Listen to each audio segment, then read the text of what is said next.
오늘 본문을 통해서 보면 사도 바울이 특별히 교회 안에 거짓 선지자들, 이단들에 관하여 경고를 했습니다. 성도들을 미혹해서 교회를 어렵게 한다. 이단들의 특징은 예수 안 믿는 사람들에게 가지 않아요. 꼭 교회 명패 있는 데 가고 교회 다니는 사람들에게 비욕을 합니다. 그래서 성경에는 그들에게 집에 들이지도 말고 인사도 하지 말고 그 악한 일에 참여도 하지 말라. 그렇게 단호하게 성도들에게 경고를 합니다.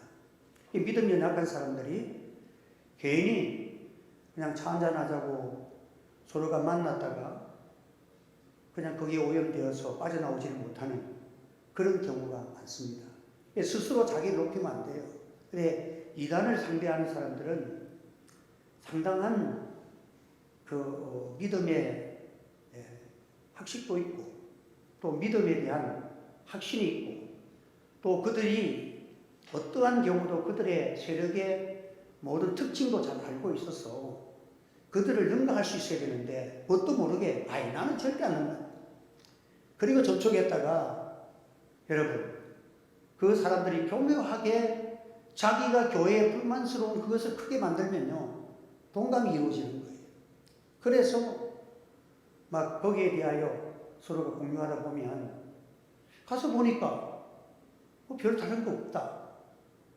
거기들도 찬송하던데 예수님 부르던데 이러다가 거기에 빠져서 헤매지를 못하는 그런 경우가 많습니다. 그래서 참 목회자들도 그들을 다룰 때에는 굉장하게 조심스럽게 다룹니다. 그리고 분명한 약속을 받아내고 하고. 제가 이제 문자에도 이번에도 전에 내가 세 번을 만났는데 또 목사님 차 한잔 데려가고 싶습니다. 그 문자가 왔어. 내가 또 세 번 공고하고 안 들으면 나는 목사니까 오지 마라. 내가 그렇게 얘기를 했어. 내가 답변도 안 했어. 답변도 안 하고 본인이 요구하는 데는 내가 안 가. 내가 기도하다가 나는 그래도 하나님께서 특별히 그 이단에 대하면서 신학교 다닐 때부터 많은 그 교수들과도 좀 이렇게 그 자유주의 신학을 가진 예수 그리스도와 부처를 동일하게 보는 그런 교수들하고도 충돌하면서 한 번도 진 적이 없어. 그런 좀 하나님 은사를 주셔서 그렇게 했고 또 여러 가지 그 이단의 교회에 우리가 교회 같으면 담임 목사예요. 그들은 강사라고 그러더라고요. 그래서 한번 만나서 내가 다른 사람 데려오지 말고 조용하게 우리 교회 오라 해요. 그래서 조용하게 혼자 왔어. 와서 얘기하니까 나이가 이제 34살밖에 안 먹었는데 신앙도 별로 없어. 자기는 모 대학교의 영악과에 들어가서 기타 치고 막 노래하고 그래서 이제 교회들 다니니까 교회 가면은 이 찬양도 많이 하고 하잖아요. 그래서 서로 문화 교류한다고 갔던 것이 또 이단의 신천지에 가서 그래 가서는 막 찬양하고 같이 올리다 보니까 그만 자기를 대접하고 이러니까 그래 거기에 지금 모 교회에 담임 목사로 그렇게 했어. 그래서 쭉 내가 설명을 했어. 아직 젊은 사람이야. 너 이제 그만큼 자라서 올라가서 끝까지 올라갔으면 이만희가 정말 성령인가 아닌가 네가 양심이 분명하면 판단이 있을 거야. 지금 너는 지금 그 자리에 올라가면 분명히 아닌 것을 아는데도 너 양심을 속이고 그런 척하는 것들이 좀 있어. 그러니까 하루라도 늦지 않고 정말 돌이킬 수 있으면 나한테 오라. 그러면 내가 그래서 큰 교회 서울에 우리 은평제일교회 심화 목사님 말씀을 드려놓고 만약에 이 사람이 돌아오면 그 교회에서 신학도 시켜주고 목회자의 길을 걸어갈 수 있도록 준비를 갖춰놨어요. 그래서 한번 나한테 와서 했다가 다음에 또 목사님 만나러 오겠습니다. 안 된다. 마음 변화가 되면 오라. 꼭 그래야 되겠습니다. 꼭 그래야 된다. 예, 그래 됐는데 어쨌든 그래 참 보니까 이 사람이 그렇게 지식이 많거나 기독교에 뭘 아는 사람이 아니에요. 그런데 어떤 사람을 시험해 가니까 그 이단에 빠졌다가 제일 타격이 큰 사람은 거기에 빠졌다가 중추적인 역할을 하던 사람이 아니다고 나와가지고 신천지는 이단이라고 나서는 사람들이 많이 있어요. 이 사람들이 머리가 좋고 학식도 있는 사람들은 딱 들어가서 보니까 아니니까 뭐 신천지 이만이 완전히 무식적이잖아요. 그 교리가 엉터리예요. 성령론도 그렇고. 그런데 거기에 아니라는 치료가 빠져나오잖아요. 그런데 거기에 지금 강사로 세워놓은 사람은 너무 단순해. 그냥 시키는 대로 하는 사람들을 딱 거기 세우는 거예요. 다른 잔머리를 굴리지 못하는 사람을 딱 세우는 거예요. 그러니까 자기들이 마음껏 거기에 의식도 제공하고 그렇게 해놨더라고요. 그래서 너 거기 있으면 너 신세 망한다. 나오라고. 그렇게 해놓고 지금도 이름을 손씨야. 이름을 지금 기도하고 있고 변화가 되어지면 하나님께서 참 한 영혼이 귀하지만 또 그런 사람이 하나 돌아오면 거기에 빠진 사람들도 많이 돌아올 수 있어.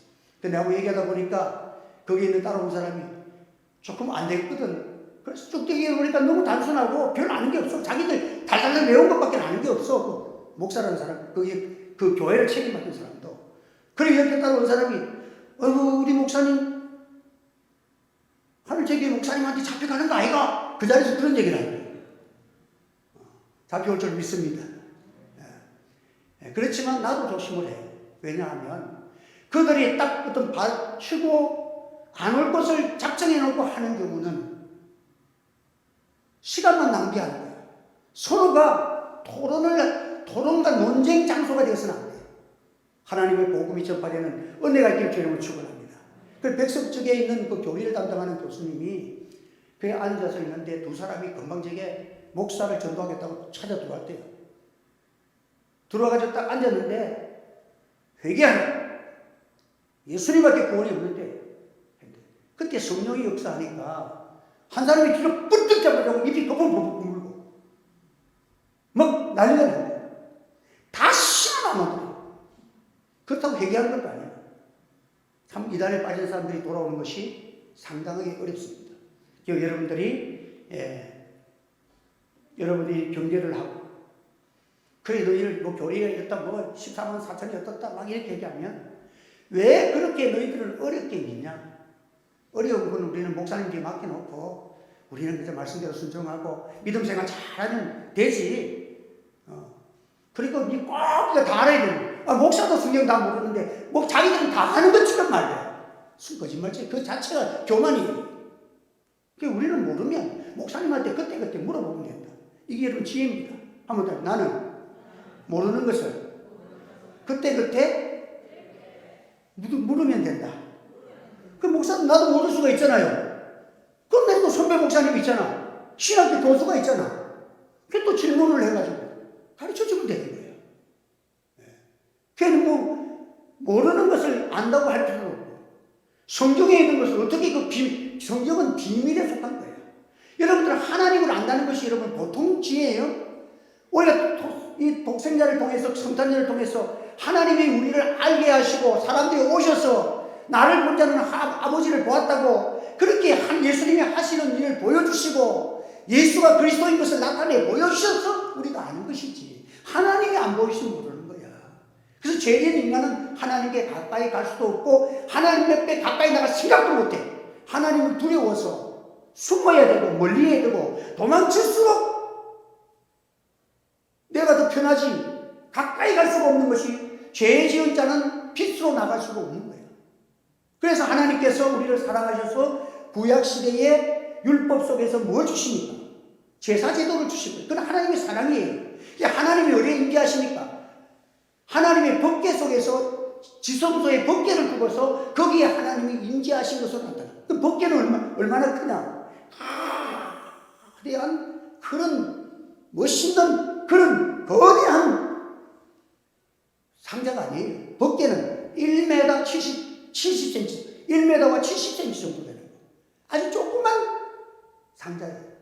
그 속에 만나고 항아리와 지팡이와 또 10여 명이 들어있는 예수 그리스도를 소유하는, 앞으로 예수 그리스도에서 너희들이 하나님을 만날 수 있다는 것을 가르쳐 주시는 거예요. 그래서 하나님이 그 조그만 상자 속에 임재한 것처럼 그들에게 피를 가지고 오면 하나님을 만난다. 하나님은 무서운 존재가 아니라 예수 그리스도의 피를 상징한 어린 양의 피를 뿌리고 들어오면 하나님을 만날 수가 있다 하는 것을 가르쳐 주는 거예요. 그래서 우리 예수님께서 하늘의 보좌를 보시고 이 땅에 오실 때 마구간 조그마한 그 여관에서, 예수님이 마구간에서 탄생하셨잖아요. 우리 하나님을 만나는 것은 어려운 것이 아니에요. 예수님의 십자가를 통해서 고요하게 겸손하게 작은 그 법궤 속에 하나님이 임재하신 것을 보여주신 것처럼, 여러분 예수 그리스도를 통해서 은혜의 보좌가 활짝 열리고 전능하시고 만왕의 왕 되시는 하나님을 만나는 은혜가 저와 여러분에게 펼쳐졌다는 사실을 믿으시길 바랍니다. 우리가 얼마나 행복한 사람이에요. 우리는 제사를 지낸 것도 아니고 예수님이 제사에 오염되시는 보라 지상제를 주관하는 하나님의 어린 양이로다. 그 예수님이 한 마리의 어린 양처럼 십자가상에서 아무 말 없이 우리 죄를 위해서 속죄의 하나님의 저주와 공의를 다 담당해서 십자가에서 피를 쏟아서 죽고 그 피로 말미암아 내가 살게 됐어요. 그래서 오늘 본문에도 보면 이 복음을 우리의 복음이라 하지 않고 나의 복음이라고. 한번 더 해서 예수님의 복음이 나의 복음입니다. 그래, 하나님의 사랑, 십자가의 사랑을 깨닫고 나니까 이 복음이 나의 복음이야. 그래서 여기 보면 참 자기 친척들도 했지만은 가이사라는 사람은 바울이 고린도 교회에 머무를 때 그를 이렇게 협력하면서 거기서 세례를 받고 너무 주님의 사랑에 감격해서 바울을 도와서 사용했던 사람이야. 에라스도라는 사람은 재무관인데 요즘 같으면 도시 재산 관리사야. 이런 사람인데 세상에서 영향력 있는 사람인데 예수님을 발견하니까 너무 좋아서 사도 바울을 따라서 그렇게 했고 또 자기 집을 제공해서, 왜? 이 예수님의 복음이 우리 뭐 성도들의 복음이다 이러면 자기 집 어떻게 제공하겠어? 왜 우리 집이야? 다른 집 하지. 그런데 이렇게 영원하신 생명의 복음이 나의 복음이야. 그러니까 자기 집을 제공해서 교회를 만들고 그렇게 하나님 앞에 영광 돌리는 이 초대교회에 성령받은 하나님의 사람들이 예수님의 십자가의 사랑을 발견하고 그렇게 살아갔던 것입니다. 여러분들 오늘 설교처럼 오늘 우리가 하나님 앞에서 예수님의 사랑을 발견하는 여러분 되시기를 바랍니다. 그래서 여러분들이 이 땅에 살아가면서 어떤 자가 복이 되냐, 예수님의 사랑을 발견하고 거기에다가 씨를 심는 자가 복이 있는 자. 오늘날 복이 씨를 심는다는 건 뭐예요? 선택하는 거예요. 내가 영혼을 선택하느냐 세상을 선택하느냐, 세상의 허영의 자랑에다가 내 인생을 심느냐, 그리스도와 복음을 위하여 낮아지고 겸손하고 예수님의 십자가의 사랑에다가 나의 인격과 나의 삶을 심느냐, 이것이 결정되는 것이 오늘의 제세의 기간 동안. 그래서 교회가요, 잘못하면 교회가 붕괴되는 것도 좋고 하지만은 잘못하면 우리가 교만하기 싫어. 어떤 그 신학자는 그런 말을 해요. 교회가 부패의 길로 들어가는 세 가지 요소를 말하는데, 첫째는 교회가 힘이 있어질 때, 위상이 높아진다, 교인이 많다. 그래서 한국 교회가 세계에서 제일 대형 교회가 제일 많은 나라가 대한민국. 10,000명 넘는 교회가 세계에서 찾아볼 수가 있는데 잘 없는데 대한민국은 엄청나요. 이것이 불행이라고 지적하는 사람도 있어요. 왜냐하면 목사가 장로, 안수집사, 권사만 해도 몇백 명이 되니까 교인들이 자기 교인인지도 몰라. 성도를 위하여 기도하는데 다른 사람이 맡겨서 기도해요. 물론 그런 것도 있겠지만, 그래서 위상을 높인다. 우리 교회는 어떤 분은 가면 탁 가면 목사한테 뭐 자기 교회하고 차별을 할 게 없으니까 뭘 하냐면, 우리 교회는 의사가 63명이에요. 뭐 어쩌라고?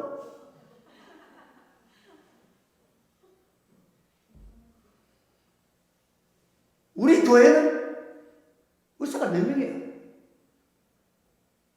우리 이재영 세신자 딸이 의사야. 우리 교회 나머지만. 자랑을, 그 자랑을 하려고 하면 내가 맥을 못 치겠지만 나는 그런 데 약관 안 줘.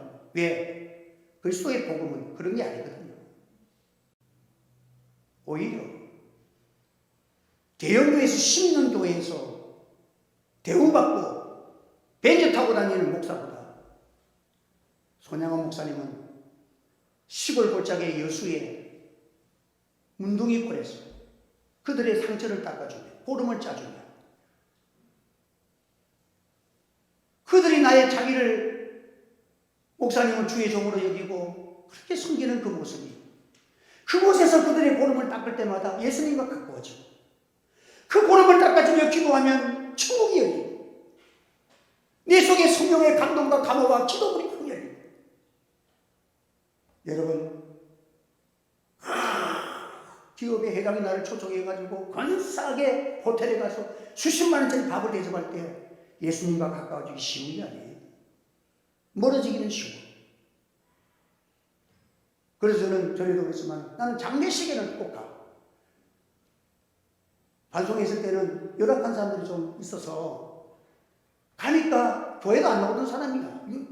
우리 어린이집에 나왔다는 이유로 내가 찾아갔는데 세상에 밤 11시 반쯤 갔는데 동일대학 병원에 빈소에 아무도 없고 애기 안고 있는 부인 한 사람밖에 없어. 거기 가서 장례 치러주고 기도해주고 끝까지 기도를 다 해주고 끝까지 장례를 다 치고 그곳에 그런 일을 하고 나면 이상하게 내 마음이 그래도 예수님을 닮아가는 거야.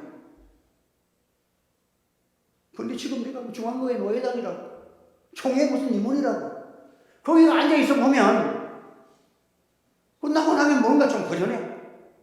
대우를 받았기 때문이에요. 여러분 대우받는 것보다 섬기는 자리에 예수님이 더 기뻐하신다는 사실을 기억하시기 바랍니다. 정말 여러분들이 예수님의 십자가의 보고 그 속에서 주님의 십자가의 사랑을 날마다 발견되죠. 여러분의 삶 속에서 이제 신앙의 깊이와 넓이, 길이를 알아요. 어떤 부인이 한 40대가 좀 돼서 그 의사가 잘못 진단했고 눈이 신경이 돼요. 양쪽이 신경이 돼요. 그리고 거의 안 보이는 거예요. 그러니까 직장을 마음대로 못 다니고 바깥에도 마음대로 못 다니니까 남편이 군인인데 그래 어느 날 한 1년쯤 쉬었다가 직장에서 그래도 와서 할 일이 있다고 오라 그래서 그 부인을 차를 태워서 부인에 태워다 주고 자기는 또 군대에 가는데 길이 정반대야. 갔다가 올라오면 이쪽 가려니까 너무너무 힘이 많이 드는 거야. 그래서 부인한테 또 마음속에는 이제 혼자서 좀 그 차를 타는 것도 이렇게 딱 해야 되고 하니까 좀 혼자서 가도록 한번 해보라고 이랬더니 부인이 화가 이만큼 난 거야. 그래 귀찮단 말이지. 이제는 내가 싫어졌단 말이지. 이래 쏘아붙이면서 알았어! 하고 혼자 나가더라. 그게 한 보름쯤 지났어. 근데 버스에서 내리는데 의사 그 운전기사가 그런 얘기를 하네. 아이고 아주 사모님은 너무 좋으시겠어요? 행복하시겠어요? 그러더라고요. 내가 왜 행복한데요? 아이고 멋진 군인 남자가요. 버스 타면 앞자리 있으면 뒷자리에 앉아 있다가 내리고 나면 같이 내렸다가 저기 자기 모르고 직장 들어가는데 손을 흔들고 가더라고요. 왜 그러더라고요. 그걸 보고 나서 자기가 감격해서 눈물이 났더라고요. 하나님이 우리를 외면한 것 같아요. 하나님은 독생자 피로 구속하신 저와 여러분을 절대로 버리지 않는 사실을 믿으시길 바랍니다. 하늘의 영광 버리서 땅에 찾아올려서 십자가에 피를 쏟은 그 자녀를 어떻게 버릴 수가 있겠습니까?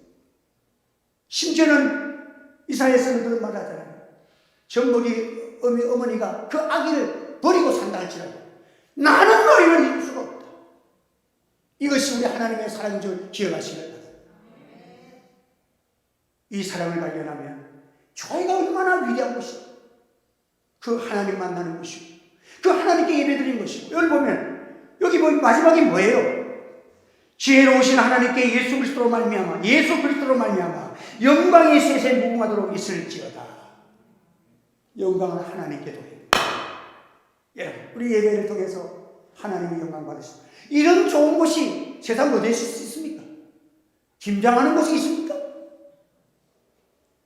여러분, 호텔에서 멋있는 밥 먹는 곳이 있습니까? 하나님께 예배드리는 예배. 그래서 제가 이제 로마서를 마치고 이제 성도들의 기초적인 그 내용을 예배부터 시작을 해서 이제 뷰리어 교회를 세우고 우리 신앙을 세우는 기초를 딱 세우고 이걸 가지고 여러분들이 아시는 분들도 배워서 전도할 때에도 딱 체계적으로 전도하고 여러분들이 이제 구역장이 되고 전도자가 되어져.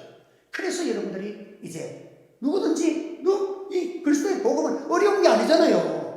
뭐 12단계 뭐 제자훈련 다 받아야 복음 전하는 거 아니에요.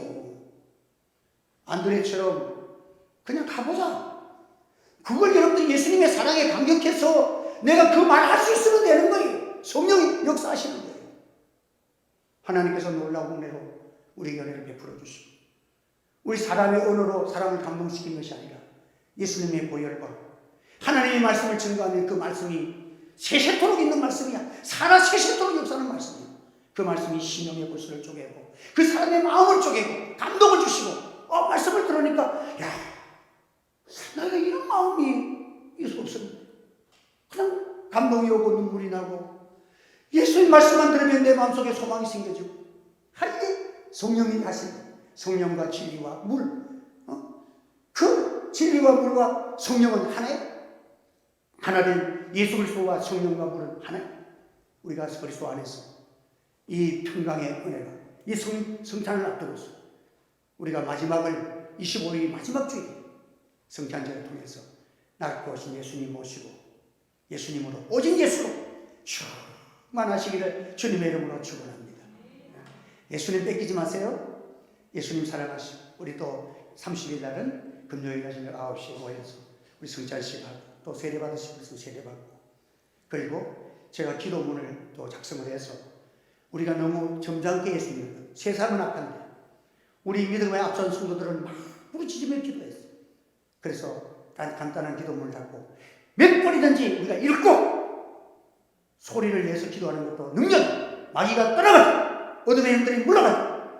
우리가 기도해서 마지막을 그리스도 예수 안에서 예수로 충만해서 하나님의 은혜와 평강 속에서 새해는 보혈의 능력이 흐르고 진리의 역사가 나타나고 주님을 간증하는 축복의 역사가 일어나기를 주의 이름으로 축원합니다. 기도하겠습니다. 할렐루야. 은혜를 감사합니다. 오늘 오전 오후 예배 하나님의 사랑, 십자가의 사랑, 보여주신 사랑, 나타내주신 사랑, 그 사랑의 더 깊이를 알고 더 깨달아서 나는 소망이 있습니다. 예수님 십자가 붙들고 가장 초라한 사람이 가장 큰 사람을 부끄럽게 하는 하나님의 기적과 간증을 쏟아내는 하나님을 나타내 보여주는 하나님께 영광 돌리는 거룩한 역사가 이 재단에 날마다 전파되게 역사하여 주시옵소서. 예수님의 이름으로 기도하옵나이다. 아멘.